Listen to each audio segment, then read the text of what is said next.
Bueno, bienvenidos queridos estudiantes a esta aula, clase teórica.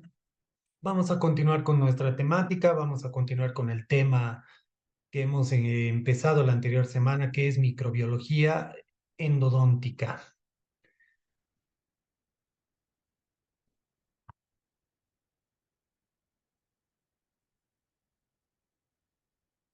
Perdón, voy a sacar un pequeño puntero para ir indicando algunas situaciones.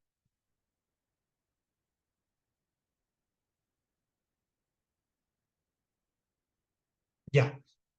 Nos hemos quedado acá. Bueno, la anterior clase ya habíamos visto algunos microorganismos persistentes o presentes en diferentes patologías. Ahora vamos a hablar de las diferentes tipos de infecciones endodónticas que existen. Existen infecciones intrarradiculares primarias, infecciones intrarradiculares secundarias, infecciones intrarradiculares persistentes.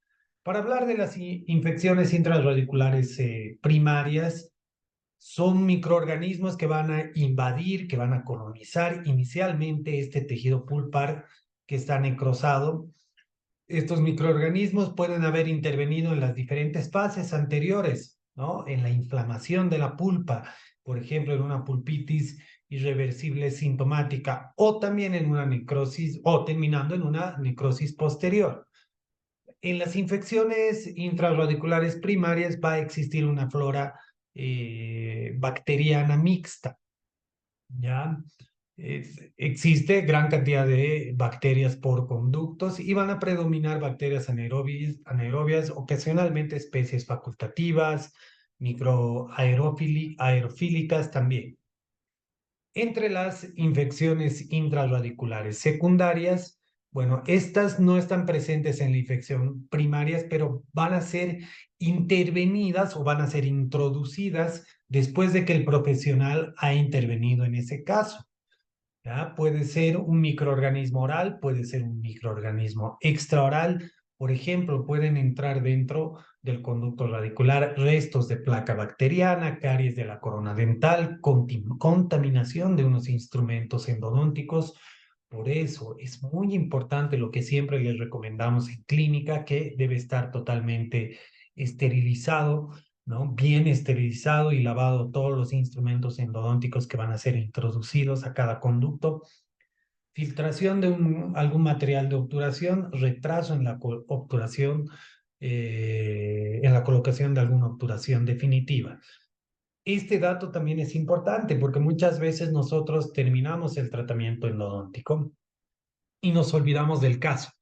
Eso no puede ser, ¿no?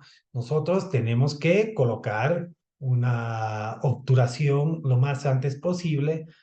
Tendría que ser, por ejemplo, algún ionómero, una resina, o bueno, ya para rehabilitar ese diente. No lo podemos dejar con una obturación provisional, ¿no? La obturación provisional puede estar, si bien unos días, tal vez 1 o 2 días como mucho, pero puede sufrir una filtración. Entonces es mejor colocar un ionómero, alguna resina, alguna obturación definitiva.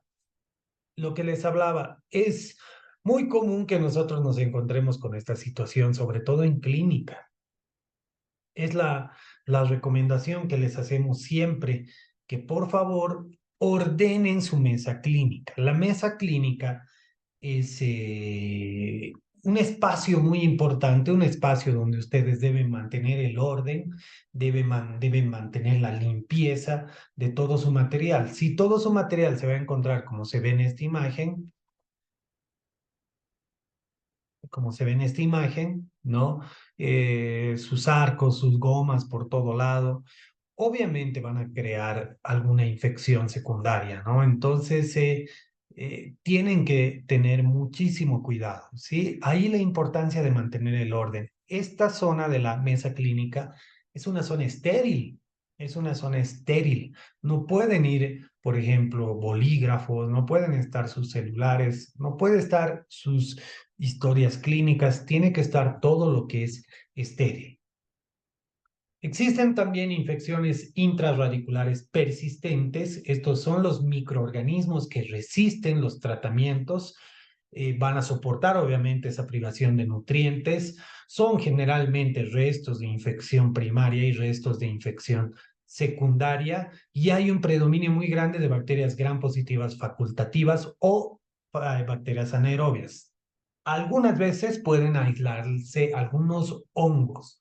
Entre los microorganismos más persistentes dentro del conducto radicular está una bacteria, el Enterococcus fecalis, y un hongo que es Candida albicans, ¿no? Que se va aislando ahí y se vuelve sumamente resistente al tratamiento endodóntico. También podemos mencionar algunas infecciones extrarradiculares, que es una invasión o proliferación de microorganismos en los tejidos perirradiculares inflamados. Una forma, bueno, más común es el absceso perirradicular agudo, ¿ya? Y su forma más corriente es la actinomyces apical.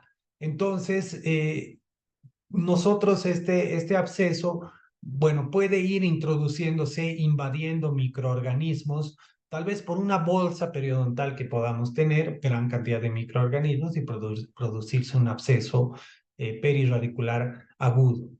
Dentro de la microbiota endodóntica, bueno, obviamente para hacer una selección de esta microbiota endodóntica, una, una división de los microorganismos, una separación de los microorganismos, existen tecnologías que se hacen de cultivos a las diferentes cepas de microorganismos que se encuentran dentro del conducto radicular.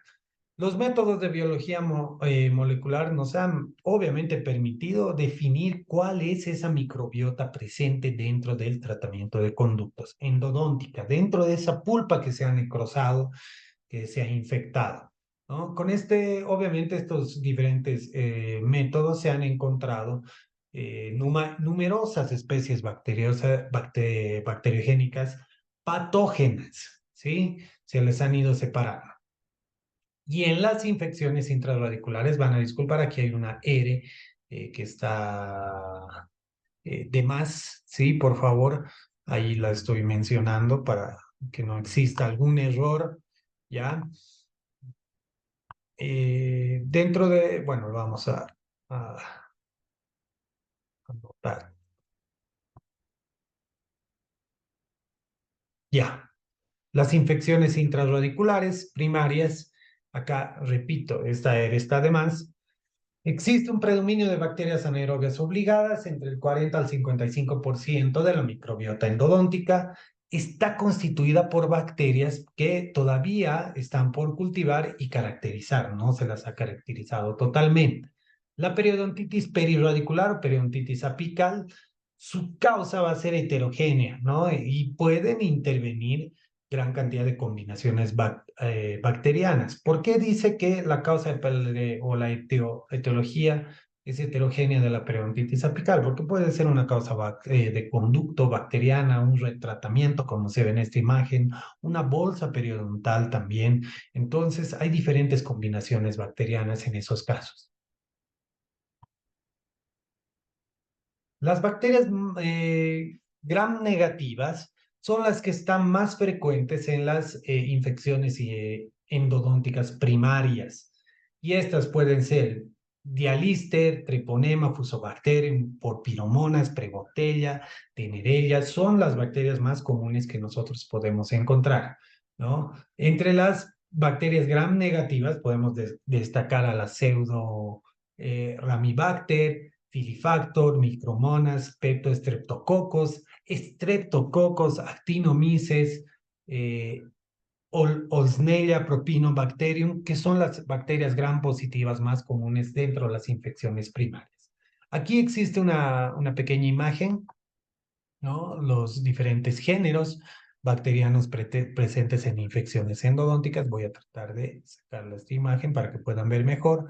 Aquí están mejor los bacilos, los cocos, los espiros, tanto bacterias anaerobias, tanto bacterias facultativas, gram positivas y gram negativas que se pueden encontrar en las infecciones endodónticas. ¿Está bien?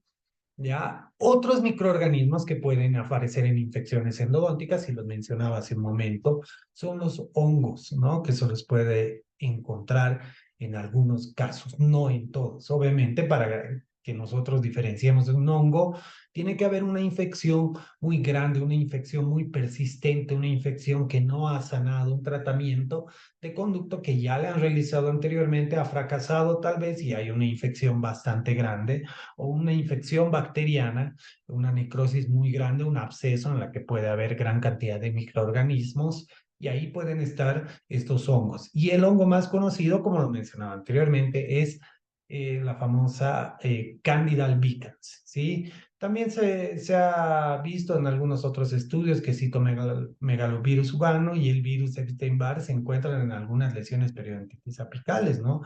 Entonces, hongos y virus podrían estar presentes, pero la mayor cantidad son microorganismos, son bacterias. ¿Está bien? Ya. A ver, esto es obviamente un proceso para que estas bacterias se vayan formando. Perdón, es todo un proceso. Tiene que haber un tejido pulpar necrótico inicialmente, ¿no?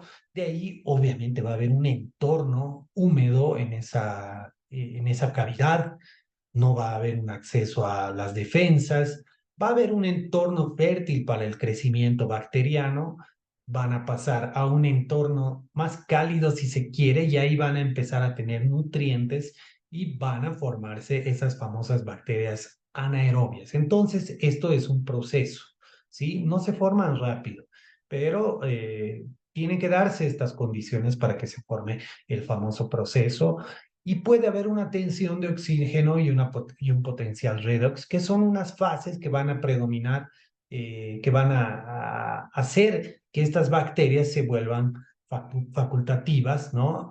Va a haber una disminución de oxígeno en todo ese ambiente, ¿no? Va a crear un entorno anaerobio con un potencial redox reducido y eso obviamente va a favorecer a que estas bacterias anaerobias obligadas sobrevivan dentro del conducto radicular, se nutran y incluso se sigan reproduciendo más y se sigan creando más cepas y esa famosa coadhesión que hablábamos la anterior semana. ¿Ya? Los nutrientes que encuentran las bacterias son tejido pulpar, necrótico, proteínas, glucoproteínas de los líquidos exudados tisulares. También dentro de las bacterias se encuentran componentes de la saliva o esos son esos nutrientes porque existen algunos casos de necrosis que están abiertos, ¿no? Están a la cavidad bucal, está abierta la cámara pulpar, está entrando gran cantidad de saliva y esos son nutrientes para las bacterias. También productos de metabolismo de otras bacterias, ¿no? Otras bacterias le están produciendo nutrientes a las bacterias para que sigan fortaleciéndose.